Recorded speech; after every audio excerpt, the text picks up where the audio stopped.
So let me introduce the panel. Let's get started for real. Dr. Andrew Campbell. Andrew has one of those jobs that I had never heard of, which makes me very attracted to that kind of vocational pool. He is a cyberpsychologist, and he's a graduate of the University of Sydney. He wrote a PhD which analysed why do people talk to strangers online about their most personal secrets and fears.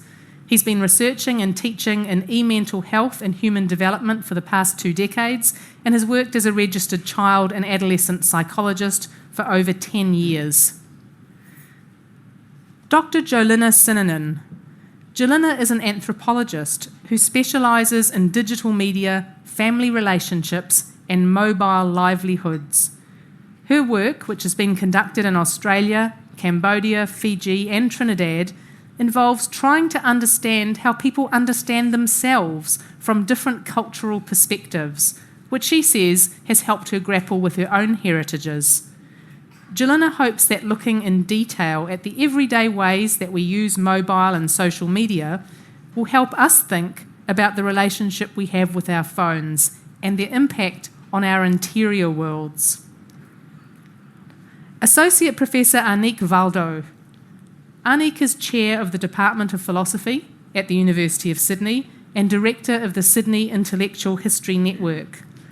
She has a research interest in questions of personal identity that has revolved around the idea that the self, which we might think is a very reliable notion, is actually quite elusive and sometimes can even vanish.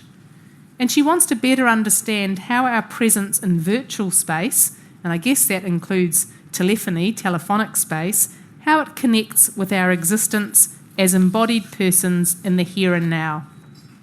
And it strikes me that the format, the traditional format for Outside the Square, really speaks to Anique's interests because we all gather together materially in one space.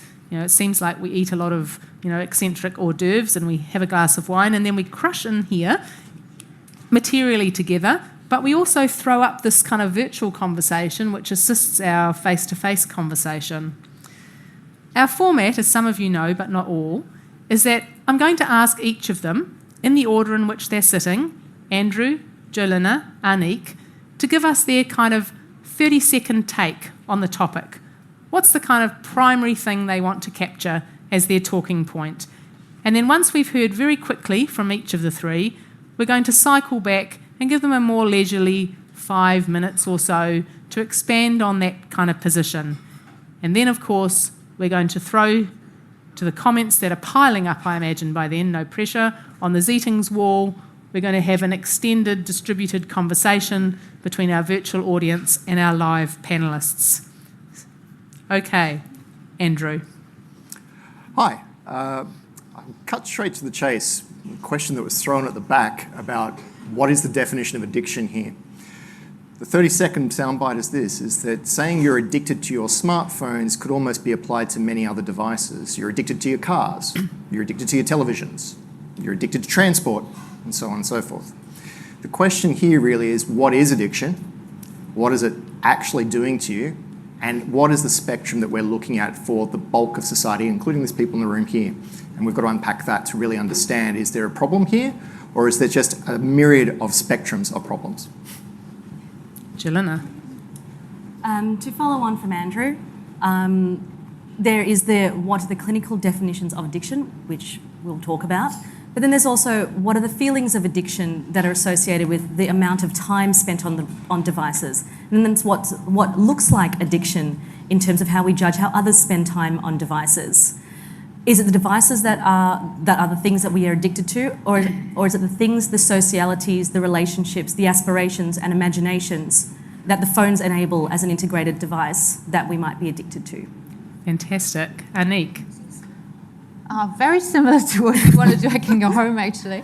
You're contractually bound to sit on that stool until 7:30, I'm just telling you, Anique. I have to work for my champagne, that's right.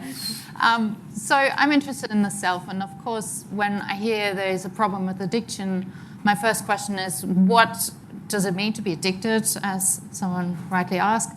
And I think we can only answer this question if we see how we use the phone and how actually the activities that we perform with our phones impact on ourselves and our actions, on our self-conception, on how we think we can realize ourselves in life. Of course, the danger is that through the technology and the way it influences us, think of notifications, alerts, we are pushed in a corner, we are become a puppet of basically the technology. That's just one way of cashing out what it means to be dependent on a phone. But I think the more general point is that we lose our agency. Okay, wow, 3 very excellent hot takes on the topic. I think already we're starting to see, as admittedly an audience member did try to attract my attention, I more or less, stamped her down. The question of addiction is very complex, question of use is very complex, and there are a whole lot of things circulating in this space around addiction as a kind of clinical definition, perhaps a feeling that we are compelled by our technology, and where in the midst of all of that is the real self and how would we locate it. I already feel very confident and relaxed. I must admit that I came here this evening thinking, do I remember how to do this? Haven't done this since maybe last November. It's not exactly like falling off a log or riding a bicycle. I'm very happy to have 3 panellists with such an interesting kind of shop window to share with us this evening. Andrew. Okay, so I'm going to sort of look at the clinical side very quickly. So for many, many years, we've studied addiction science, whether it be neurological, behavioural, societal, and so on. When it comes to phones, what we've found, and what the science is leading towards right now, is that it's actually enhancing your personality. Now, the word enhancing is the trick here. Enhancing means magnifying. Yes? Am I allowed to stand up? Are we having a volume problem? You're welcome to stand. You're welcome I'm just looking at the adjudicator, that's all. Can you hear me now? Yes, better? Okay, right. So what I was saying is that when we look at the science today about what smartphones are doing to us or what we're doing with them, is a case of it's magnifying our wants, our needs, our personalities. Now, if you have an addictive personality, one that likes to be, and I'm using pop psychology here, an alpha person, must win, must be on top of everything, must be productive, then you're going to use your phone that way. You're going to be connected to it as though you're umbilical twins, right? If you're a person very much like your housemate partner, I don't want it. My wife's the same. I actually, just a side note there, said to my wife, if you don't start using your phone, I'm going to get one of those Velcro pieces, put it on your head, stick it to your forehead. I super hope, Andrew, that your wife is not the same, because my whole life is in ruins if that's true. I don't believe so. Let's hope. We'll check notes later. Yeah, sure. I'll hold myself together until then. Her personality is a B type, and again, using pop psychology, I'm trying to summarise things very briefly here, is that whatever happens, happens. I don't have to address it in the now. These are the people that don't get to text messages immediately, that don't answer emails, sometimes for a week, sometimes for a month. I'm one of those. And others who go, I want basic functions on the phone, maybe interesting feeds on Game of Thrones. But other stuff, they don't want to switch it off. They don't want to hear it. So we're being directed by our personalities to how we use the phone. The biggest problem I've seen in my research, and a question I get almost on a weekly basis from various, whether it be expert bodies around the world or media organisations anywhere, is can you be addicted to technology? The answer is this: yes, you can, but it's to what level of detriment? Now, if each and every one of you took what you've probably heard in the media as a digital detox, switching your phones off, just like you did, go away for a couple of days even, guess what? You're all going to restart that habit when you get back. The detox is actually a misnomer. What it really is saying is switch your brain to something else. But guess what? Let's say you go and indulge in your most favourite thing in the world. Let's all go to Tahiti together. Let's all go swimming, right? And we enjoy the week there, and you don't have your phone off that week. There's going to be a point, even with doing the most favourite things in the world, that you're going to go, I'd like to get some information, or I'd like to do something. That's part of your brain wanting to be connected, wanting to actually involve yourselves in other activities. I'll simplify it even further. What we have here is an advancement tool on information and information accessing, connecting, and use that we didn't used to have. What did we have? We had media and libraries. What we've seen is this happened in history before. This is actually not new. We've seen this with tools. Building the Harbour Bridge took several years because they had to rivet everything. And if a rivet gun back in the 1930s was heating up little bolts of metal and riveting it in, and it could take, half a day to do 50 rivets. Today, we're building buildings inside 2 to 3 months. So we're seeing that productivity has gone up based on the tools we're given. Well, it's no surprise that human beings, when given more information technology, on one hand are being more productive, on the other hand are being more distracted, confused and stressed. So when you put the two together, you've got to start going, what personality am I? How am I going to manage this tool? And we're still in our infancy. These tools have only been around for just going on 20 years. And even then, we haven't hit the stride of our adolescent years with technology. So we're still in the working out phase. But one thing we do know is this, and this is my concluding point, is that if we are addicted to phones, then we are somewhat addicted to technology. And I think it's safe to say that none of you get up of a morning and go, I've missed you, kettle, or I've missed you, microwave, or I must spend some time with my washing machine. These are tools that we put in their place. We are in a fixation stage, and the actual answer I would advocate for tonight is that we are obsessed right now, not addicted. But there is a percentage, there is a clinical percentage that cannot tell the difference and are embedded in the addiction. And I can give stats on that as well, but I won't right now, leave it for later on. But we're looking at around about 7% of users, that low. So the term addiction, my concluding point here, is actually a semantic point in the media. The real clinical addiction point is when your life is in ruins. If you cannot function, not clean yourself, earn a living, destroy relationships, and are truly breaking down as a biological, psychological, and social person, then you've got the real problem. But guess what? Technology delivered it. You brought it on. Thanks. Great, Andrew, thanks. So there's probably about 135 people in our audience tonight, so maybe 7 to 9 of you are falling into this presumably sweat-inducing category right now. And now I'm going to pitch to Jolina. Should I stand up as well? I'm already standing up. I didn't know that we're allowed to tell jokes. When there's an audience, I go, say something smart or say something funny, so anything could happen. The points that I want to bring to our discussion is that I want to say that there are many, smartphones are ubiquitous across the planet, and there are incredibly diverse ways that people are using their phones in different societies, in different regions. And what might look like addiction in one setting might actually be how people are responding to that setting through their technology. And so, for example, a lot of the studies that are often done that are quoted by the media, that often appear frequently, are often conducted within very controlled settings. And the data that emerges from such should be analysed as such.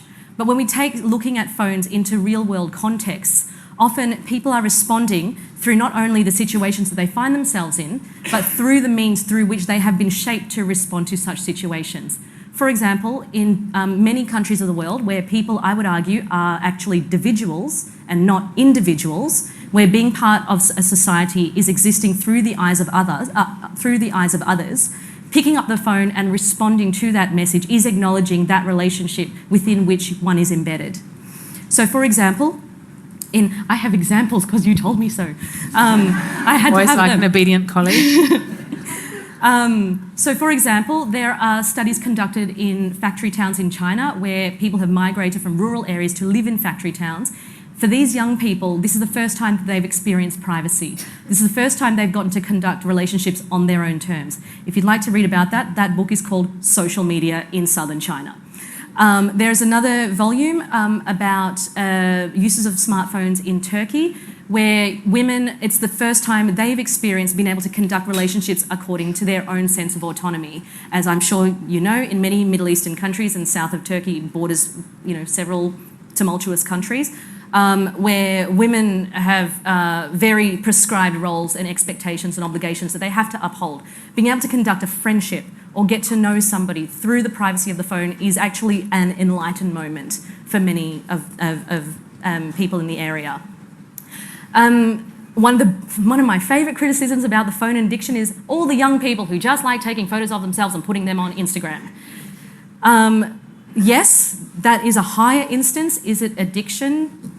But it's also a means by which social media platforms in particular can draw attention and create more visibility for individuals, but they also draw attention to norms of visibility.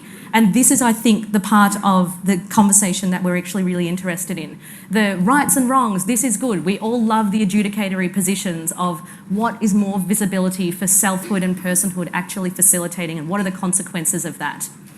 So the third thing that I would like to conclude on is the initial point in my short response. The what is addiction, the what looks like addiction, and the what feels like addiction. And the reasons why I'm going to, go hard and just go, I actually just kicked Anik then. I'm the panel anthropologist is one of the reasons why I think it is actually important, and why I've dedicated a career to looking at different kinds of social phenomena from different cultural perspectives, is that we can actually learn a lot about our own behaviour and our own norms and what we take for granted by looking at how other people understand themselves through their own lenses. I've learned just as much about myself from the miners, FIFO workers in Queensland as I've learned about women who take microfinance loans in Cambodia. I'm going to sit down now. Fantastic. I think that is literally the first time we have had one panellist kick another, which is kind of good in a way, because we like there to be, exciting conflict between the panellists, but it also might be why, for work health and safety reasons, we ask people to stay seated. I think Jelena is also outlining some fabulous lines of inquiry that we want to pick up on, whether through cross-cultural comparison or whether through demographic focus on, say, a group of youth that might not be the normative model for subjectivity. We might be able to think differently about how smartphone usage actually applies in different contexts, and not presume a certain dominant mode is always operative. Anik. Okay, I will pick up on a couple of points that already came up, but sort of make them part of my own take on the matter. So when I think about phones, what comes to mind immediately is that they do not just enable us to talk like good old phones, they connect us with different worlds. And Anna-Marie made that point before, and I'm interested in that aspect, especially how our presence in the World Wide Net actually conflicts, or perhaps does not conflict, with our presence in the here and now. So when you think about people on the bus and you look around and everyone has a screen right to their face, it seems like no one is really present. Or I'm a cyclist and I'm confronted with that situation every day. People walk with their phones, and when they do, it's impossible to tell whether they sway right or left. And it's a real challenge to maneuver the way around them. I'm talking about shared foot and bike path, by the way. I'm not outing myself here as riding on the footpath. Anyway, so what I want to say is, when you look at these people who walk with their phones, it seems like they're automatons. It feels like they're not in charge of what they're doing. They're not in charge of their own actions. It seems like there's a remote control that directs their movements, right? So just from that outward perspective, third-person perspective, you would say, well, they're not in charge of their actions, and isn't that something that Andrew brought up? Isn't that something where we would think about, well, it infringes on our capacity to lead a self-determined life? Isn't that something that we would also associate with being addicted to something, that something governs your life that is external, that is not something that you own and want to put to use in your life? Okay, but there is a more positive take on the whole matter. So that's just the outward perspective. And this is the point that came up in your little snippet, namely, it depends on how we use phones. So phones properly used can extend the mind. So in philosophy, there's a whole debate on extended minds. In what sense does it say that your mind is just your brain? Isn't your brain connected to all sorts of devices? So think of your computer and the hard drive. So that's kind of a memory, right? And with a phone, it's similar, that you use it in certain ways, and just by using it in certain ways, you can actually develop new skills, new capacities in all sorts of ways, researching information, for instance, how to navigate in a schematically mapped out world, for instance. So abstract thinking in that sense gives you a new sense of space and time. So there are all sorts of interesting skills that come out of using phones. But the other point relates to our identity. So think of social media and Facebook and Instagram. And I think it's fair to say that you can say, on the one hand, there's a danger of creating a fake identity, of posting photos that don't actually capture what you look like, or you put on dresses that you would never wear in real life. So then the question is that a real identity that you create in the World Wide Net and through social media, or is it just a fictitious one that doesn't exist, that is just fake? And more positively, again, you could say, well, but that need not be the case. For instance, the examples that you made, that there might be coercive circumstances that you cannot actually express your opinion, you cannot dress the way you want. And then the World Wide Net and the connectedness to people who are not surrounding you, and again, it's contingent circumstances where we are born, with whom we interact. Not so much in our societies here, because we have the freedom to choose and to move around, but in some circumstances that might not be the case. So being able to have a phone that connects you with a wider audience gives you freedom, gives you the capacity to develop yourself, to be more confident, and those are all good things. But I think what is essential to actually harvest these positive benefits of being connected worldwide is that we integrate those capacities, those skills, those identities into what we take ourselves to be in the here and now. So basically the picture then is to reach out from our embodied existence and to use the wider connectedness to extend ourselves, right? And this is then not a question of either or. Is that a fake identity or is it real? And think about how we interact in real life. When we, for instance, interact with colleagues, we present a different image of ourselves than when we meet up with very good friends.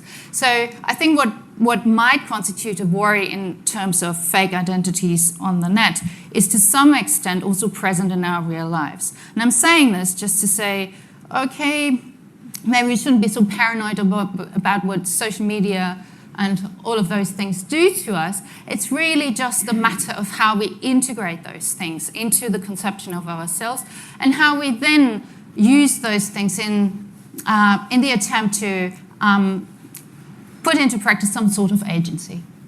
Fantastic.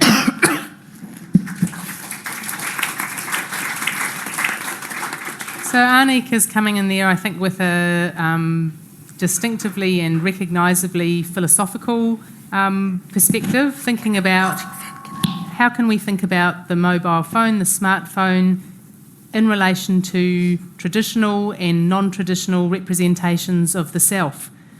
Can we think about the phone not just as a neatly defined technological accessory, but actually as a distributed version, an extension of our selfhood? Can we start thinking about ourselves in a post-human framework as not just the neat little person that we take ourselves to be customarily, but perhaps messily distributed across various devices that enhance our capacities, intellectual and otherwise? I think she's pointing to traditions of philosophical and everyday understandings of what it means to be a person, and suggests that perhaps in a very accelerated period, through the expansion of social media and the uses of mobile telephony, that those traditional understandings of selfhood are under rapid transformation. I feel like we've had an absolutely top-level presentation from our three panellists already. I'm eager to get into the discussion. Certainly the message board is going off in very many ways. There's one line of conversation that I'd like to point up to our panellists. Zaria says, the addiction isn't to phones. It's to the various apps within phones. These apps are developed with human behaviour and psychology in mind. Shouldn't this be the topic of the conversation? Okay, Zara, you've maybe gone too far trying to determine what's the topic of the conversation, but a very good contribution. And Christy Liu says, I think there's a difference between using the phone as a tool to serve a purpose, examples, text, Google, banking, in the way you would a kettle, but I would think we're also all guilty of using it compulsively to scroll when there's nothing left to scroll through. That's pretty serious, isn't it? Scrolling when there's nothing left to scroll through. And I want to get the panel thinking about this question of addiction, because we heard the panel saying it's not really addiction clinically. We also heard the panel saying, well, what's the difference between addiction, looking like you're addicted, or feeling like you're addicted? Presumably where you feel something internally on your own account, and looking like is someone else making a judgment, and being the thing as some doctor told you were. So to get there, I want to throw to Jen, who says, if I'm not technically addicted, then why am I so compulsive with checking and scrolling through Facebook and Instagram? I almost never post anything myself, Jen, but I check my social media feeds multiple times a day but barely pay attention to what I'm looking at. I mean, probably doesn't even know I'm talking about her now. Isn't that addiction? Can we have a little bit of consideration around what is this question of addiction in relation to mobile phones? Are you happy for me to jump forward on? Do you want? I was going to do a neurological answer. I can say something non-neurological. Is that okay? Yeah. Okay. All right. So very, very quickly, I can pretty much jump to what that is. If it's not addiction, what is it? Our brains are constantly circling a couple of things during the day, from the minute we wake up to the minute we go to sleep. And the couple of things they're circling are two reinforcements. The first reinforcement is, how do I find purpose? Okay. The second reinforcement is, how do I make change? Now, the purpose is reinforcing yourself, which will nicely lead into what you're going to talk about, the self and its space. And how do I affect change? Change is actually learning, believe it or not. It's you learning, determining, and then putting it back out there. If you're a social media user that just scrolls, you are constantly learning. If you're not doing that, if we go back pre-social media, pre-phones, you would have actually been ruminating. You would have been reading things, you would have been taking on board other information that was coming in, but you probably wouldn't have been so prolific at it because it wasn't as accessible. So what you actually have when it comes to just scrolling, filling time and doing that is habitual behaviour. You have got not an addiction, a habit. Now here's what I mean by habit from an addiction. Smoking is an addiction, drinking is an addiction, okay? Gambling is an addiction. It has a very clear you must win reward. Habit is where actually your body goes on autopilot. It's where you can get into your car and actually start up your car. You'll check your mirrors and everything, but you're not overly focused on, should I go too fast, too slow? You have a rhythm that you go with. You have a rhythm when you're running. You have a rhythm with the way you cook. Not everybody cooks to recipes. People actually cook by feel. Habit is by learnt over time. We've heard of muscle memory. That's one science. That's a habit. Okay. We've also got behavioural habits. They may be a case of, I have to have something to do with my hands. Guess what? There's your phone. Take your phone away, what are you going to do? You'll actually start looking around the room. Smoke. You know. You'll eat. I know when I did my PhD and I didn't have my phone so much because the internet's right in front of me the whole time, I put on 10 kilos because there was always a bag of chocolate right there. So that was a habit. When it wasn't there, I found my hand going there. You know? So that's what we're seeing is the body teaches the mind habitual steps. When it moves to addiction is when you miss those steps to the point and you can't live without them. Now, if you actually said tomorrow, I'm going to put my phone down, I'm never going to pick it up again, what you will actually get is frustration, not withdrawal symptoms. The withdrawal symptoms, if anything, are going to be from the fact of I'm missing out. So the FOMO, the fear of missing out, is probably what you mistake for a withdrawal symptom. But an actual withdrawal symptom, believe me, is incredibly painful and something that is very hard for people to fight. We have yet to see on the world stage someone say, I am going to kill myself because of my phone addiction. And where we have seen those coming off alcohol and hard drugs saying, I would rather die. That's the distinction. So habit, obsession, then to addiction. Don't feel compelled to stand if you don't want. You're very welcome to. Well, I can. So I think a question that comes out of this is, to what extent do we own our habits? So it might be useful to have this cluster of concepts where you go from habit to something different, and then at the far end you have addiction. But I think when we think about everyday scenarios, maybe that's not that useful. Perhaps it's more useful to think, well, what are those habits? Do they govern me, or do I govern my habits? Habits, you're right, they develop just over time. They're passive, you don't pay attention to them. They're very useful in many ways because you don't need to think about your next steps. But if there are habits that sort of boss you around, like, for instance, you feel uncomfortable because you haven't updated your profile, or what are the other addictions that you constantly have to check the news because you think you're not connected with the world, but then it's just a news ticker that comes up with the most non-significant news, basically, and then you ask yourself, why am I constantly using this phone? Same phenomenon happens when we constantly check our emails. We as academics got used to that habit, but it is actually impacting on how we work and how we live our days. And it might be, and this goes back to something that you said, how do we feel about that? So it's not just about a definition, so at some point you reach the threshold and then it's an addiction. It's more about, are you comfortable with that? Do you still feel in charge of what you're doing, how you organize your day? Are you in charge of actually, or do you decide whether or not you want to check the news, the emails, the profile? The other point is about friendships. So when we think about Facebook and how friends are popping up there, it's a mechanism that pre-selects your friends, right? Okay, you got to accept them. But then a colleague of mine recently told me and said, look, I'm talking to all these people, but then I once asked myself, why am I talking to these people? Would I talk to these people if they were surrounding me, if they were just here? Maybe not. Maybe it's just this mechanism that confronts you with certain scenarios and thereby governs your life in certain ways. Same story applies to ads. You research, for instance, a trip to somewhere and you booked a hotel or something. Next day you open an internet page, there are all these ads about this country. Or you buy something in an online shop. Next day you find all these connected fashion brands or something, right? So it seems that someone is always watching you and prompting you to go in certain directions. And I don't think it's terribly devastating, but I think we've got to be alert and we've got to watch what we're doing. And here I come back and loop back to the point I made before. It's about being active and owning what you're doing and not just being basically pushed in certain directions by certain technologies. So even if we agree that technically smartphone use does not put us into an addictive capacity, is there a kind of connection between this instant and continuous sort of social mediatized feed refresh that affects mental health and well-being? Is this the dominant way that we should be thinking about mobile phone use? Jelena, what do you think?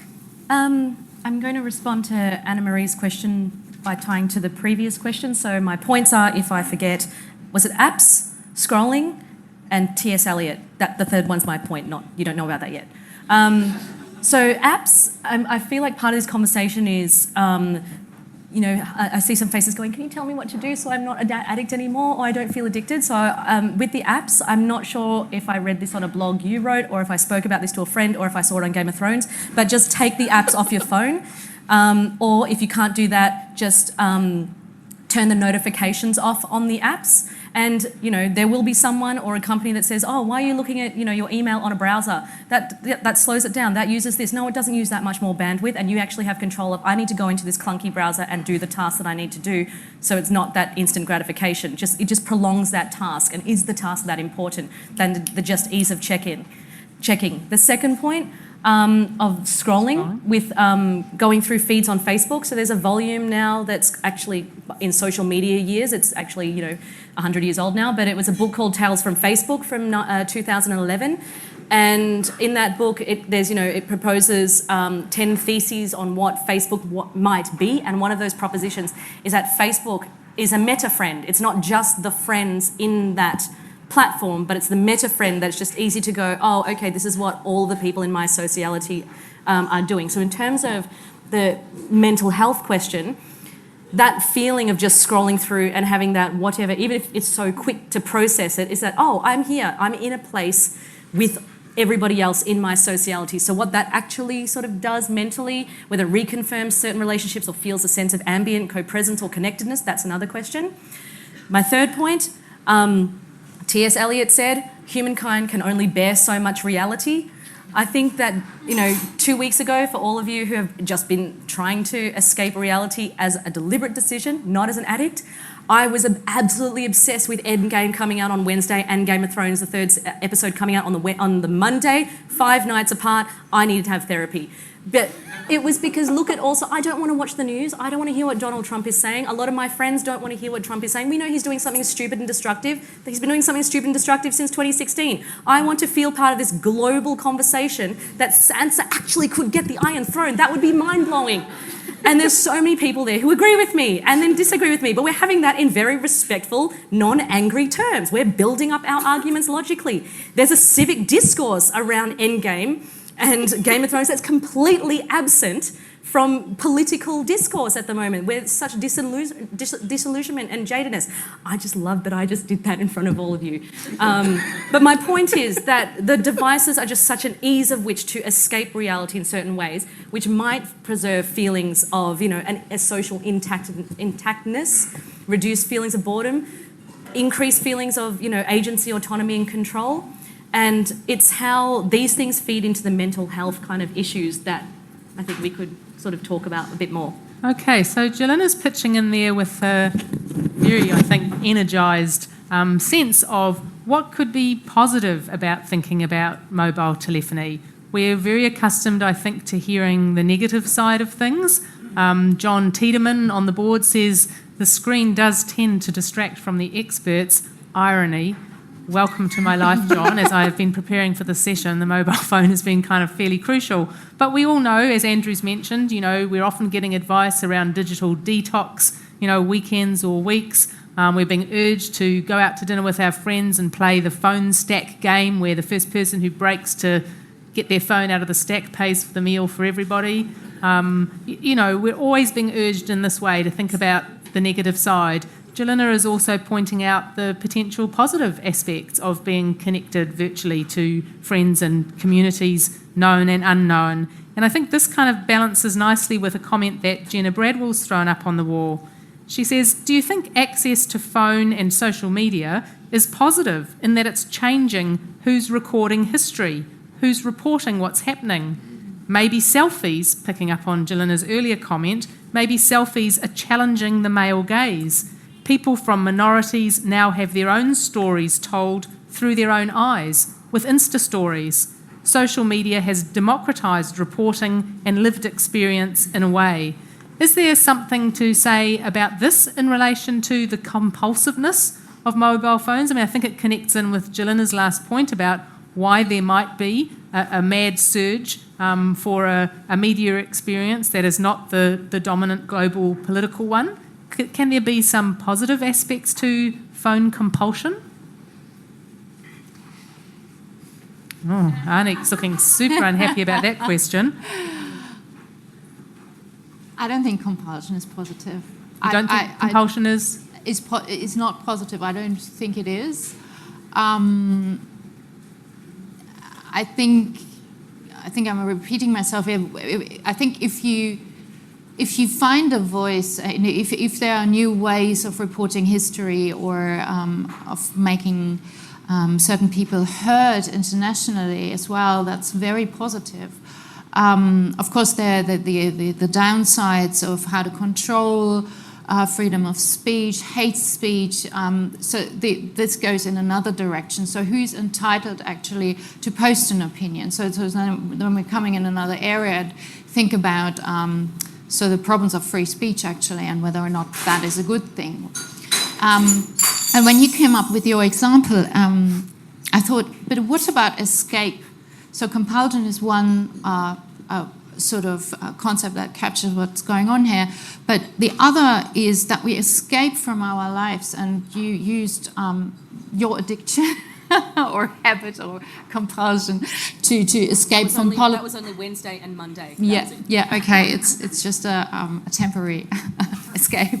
All right. And temporary escapes, when you think about ordinary drugs, in many societies for millennia of years, escaping from reality can be actually quite healthy. So coming back to the point about mental health, it is like taking a holiday from your life, and you can relax with a glass of wine, or you can relax with a cigarette, or whatever you choose to have. Or there's certain rituals or ritual certain drugs in certain societies that enable you to just also lose the perceptual connection with our reality. So I don't think it's prima facie bad to think about escapes as something that... So do we always need to be present? So then we come back to the point I made before. Do we always need to know what Donald Trump said now or someone else said, and the next day he or she says something different, right? So and we always try to keep track of reality, but is that necessary? And isn't it healthy sometimes to take a bit of a holiday from reality? But then again, I think it's a thing about balance and degree. And if it's just Thursdays and Mondays, for instance, that might work very well. But if then you're constantly getting sucked into wanting to take a holiday, classic examples of alcohol addiction, you want to drink more, and then you don't just drink the evenings, then you drink during the day, and you take more pills that relax you when you're stressed. So there's the danger of sliding into something. But I don't think this is particular in the case of phone addiction. I think it's probably the same. So you're bringing up there the sort of the concept of balance, which seems a very reasonable thing to bring up, really, doesn't it? Around, where you choose to situate yourself on the spectrum from complete compulsion to, non-use, I guess, is a sort of possibility. And I suppose you're also asking us to think, Anique, about where does that situate the self? Is the world you create through social mediatised mobile phone use an extended reality, a distributed reality that's, actually brings the world to you? Or is it a sort of a fake artificial construct that is not properly yours?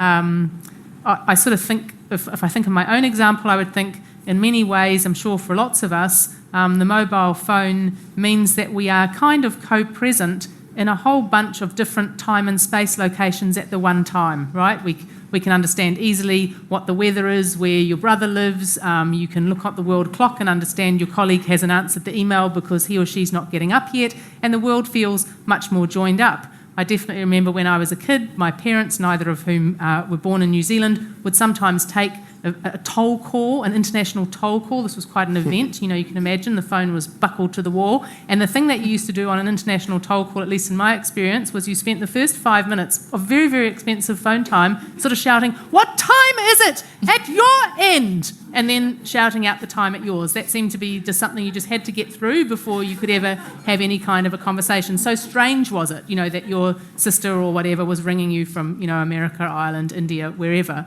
So what I think I would like to pitch to now is something that has been tossed up a little bit, but not really given a great deal of airtime. A point Jolina made at the start in relation to her academic expertise in cross-cultural comparison of mobile phones. I think we all would agree in a sort of a non-specialist way that, sure, different cultures probably use mobile phones differently. But what does that really mean for us? And Jolina, you've done fieldwork in Cambodia, Trinidad, Fiji. What difference does it really make? Isn't a phone is a phone? What's the way that it gets used kind of differently? What are the differences? What are the commonalities? What's interesting about doing comparative fieldwork with mobile phones?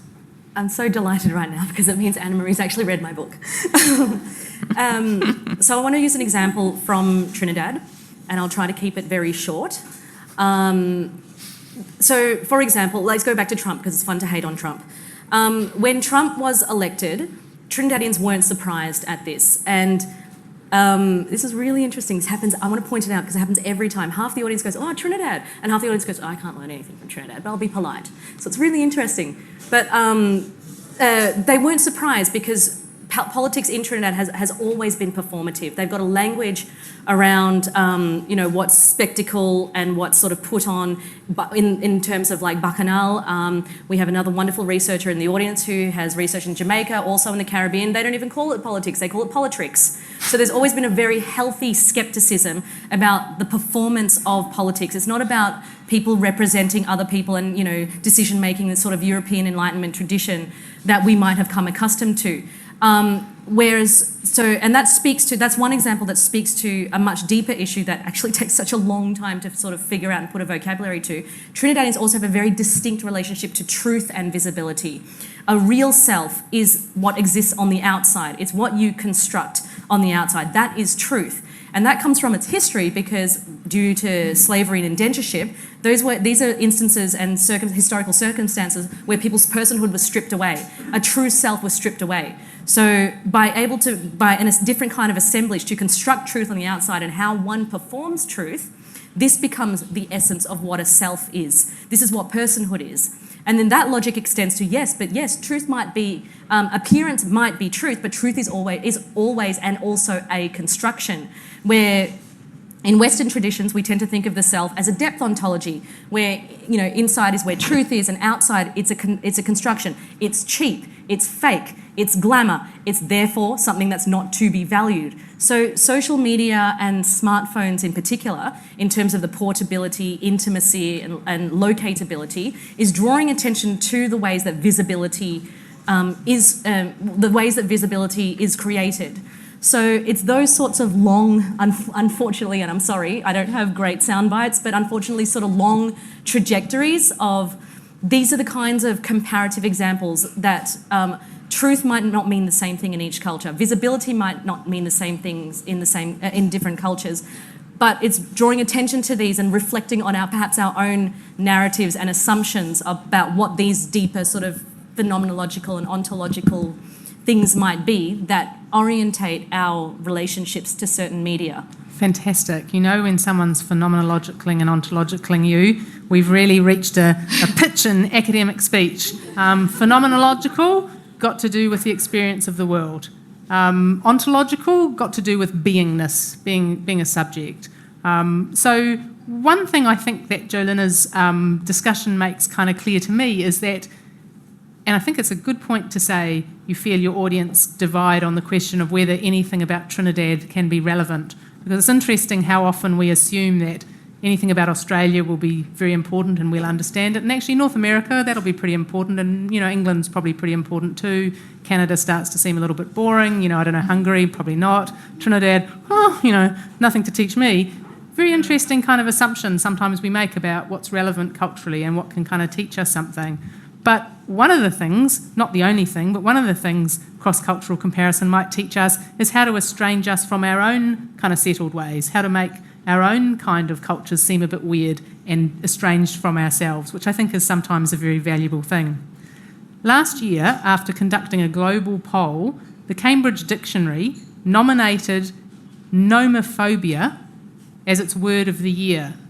I presume now that we're in May, all of you have been using nomophobia copiously in your written and spoken communications. If you haven't, let me help you out. Nomophobia, the sense of fear or worry that arises when someone is without their mobile phone or unable to use it out of battery, for example. No mobile phobia, nomophobia. Not sort of a Latin derivation, but a nomophobia. So I want to close the panel discussion by asking our panellists, they've got a lot of very smart things to say about mobile phones, from disciplines as various as anthropology, philosophy, psychology. What does all your smart talking and thinking mean for your own mobile phone use? I'll go first. You made reference to an article, it may have been mine, it may have been not, because a couple of people have said it, of reducing your apps. So I try to practice what I preach. I actually say to people, get rid of the apps you don't use, because quite frankly, it's just clutter. It's digital clutter, that's all it is. I got to the point where I'm using, on my phone, consistently on a daily basis, 6 apps, that's it. Now, I watched myself over a period of time of how often I check them, because a study was done only last year that showed that Australians check their phones 85 times a day. And funnily enough, 30% of that is actually doing nothing. We just pick it up and look at it. Not anybody here, obviously. Not anybody here. It's that nomophobia. Oh, it's there. Oh, good, it's there. Oh, it's in the car, I can touch it. It's, you wake up in the middle of the night, it hasn't gone. So, from my point of view, from a discipline point of view, from psychology, is we're in I would say, a phase, if we're putting in ages of children growing up, we're around about age 7 to 8 with our phones right now. They're our favourite toy. We have to have them nearby. If they're not near us, we're going to scream at our parents, which is usually our colleagues at work, or our loved ones, where is it? We're going to get tantrums when we don't get what we want from our phones. We're going to feel, but they've got a better toy than me when they see another kid, and they'll have to upgrade to iPhone 10, 11, 6, 12, 9, you know. So we're very much in it, I wouldn't say infantile, but we're definitely at a childish stage, right? So my concluding point on this is that take the phase we are at, the era we are in right now, as a growth period. Because I assure you, just as we were amazed by the motor car, the aircraft, the locomotive, and many other pieces of amazing machinery, this will become a very blah topic within about 10 years, in my prediction. That's why we've scheduled it for 2019. Thanks, Andrew. Anik, Jelena, either of you got a comment on this question? I feel like I've used my device that makes the words go big a bit much tonight. So very briefly, a couple of years ago, if it was a personal reflection question, a couple of years ago, I went to Everest region because I'm middle class and pretentious. And on that trip, it was, you actually couldn't access your mobile phone after a certain point without paying quite a bit of money. And I was like, well, I'm here and I've signed up to not showering for 2 weeks, so I might as well not use my phone. And I found that 3 weeks of that, I came back and I just found myself not using the phone as much. And it did take 3 weeks of extreme, sort of circumstances. And also just, the thinking that sort of came about from that also leads to an awkward moment, because this is what I'm going to do with Anna Marie's money this year. Mobile phones have only actually been used as the dean, not your money. I was going to say, we get paid for this? No. As the research. Not my partner. Jelena's taking my bank account. Frightened to hear from Anik now.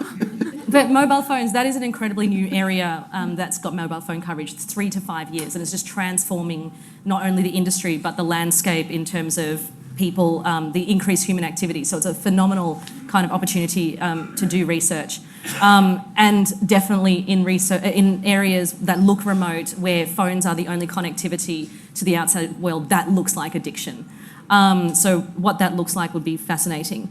So yes, it takes, unfortunately, amount of, extreme circumstances or mental managing to reduce habits.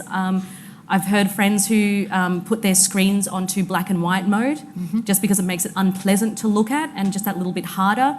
They're removing the apps, the accessing things through the website instead, the web browser instead of the app. And then this one's a good one I've heard started doing as well, just keeping the phone in another room.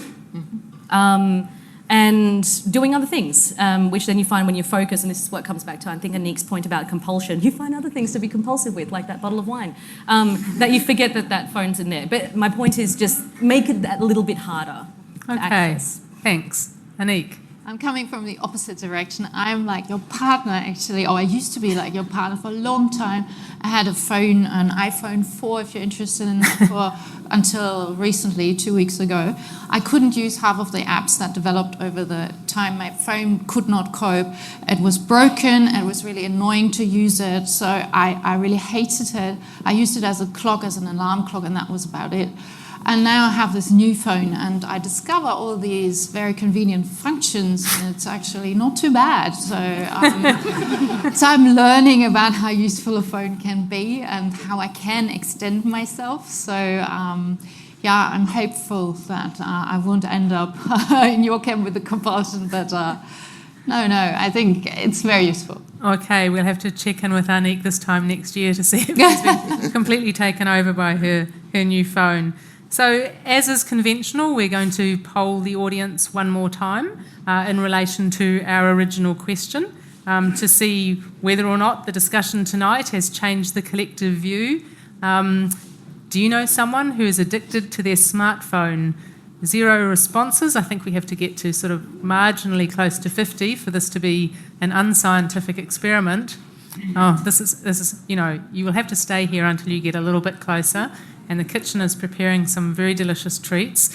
So really, at the end of this panel, I have to urge you to use your smartphones as much as possible, those dopamine hits that you'll all be getting. Interesting to see that when we talk about mobile phone use, we sometimes pass on these suggestions that might make us use them less. There was a suggestion on the board about switching your phone to grayscale. Another person said you'll switch it back to colour straight away, i.e. so unpleasant that you won't be able to withstand it. But there are lots and lots of suggestions online and in the media, aren't there, about, you know, are you finding yourself sneaking off to use your phone? Then perhaps you have some compulsion around it, you know, leave it in another room. What sort of things can you do without a phone? Very interesting. Okay, 41 responses. I feel like I'm like an auctioneer in a slow flagging Sydney real estate market. 44. Anyone who's employed by the University of Sydney must vote before going home, please. What do you reckon? We could get it to 45. 45 I'd be prepared to take. I've never actually just walked out and refused to reveal. That would be a new strategy for 2019. Okay, I think I'm going to count it down. Going. 46, late burst. It's always the way, isn't it? Someone's holding back. Okay. You happy with that, Anthony? Biggest swing we've ever had. Good work. Not only is that like a more than 45% swing, but actually we've changed the yeses to nos. More people, many more people, 91% knew a friend who was addicted when they came in. Doctors have been working across the hour. Your friends are all well now. And now, mostly, you don't know anyone who's addicted. That's just completely brilliant. Can we please thank our speakers for a great panel discussion?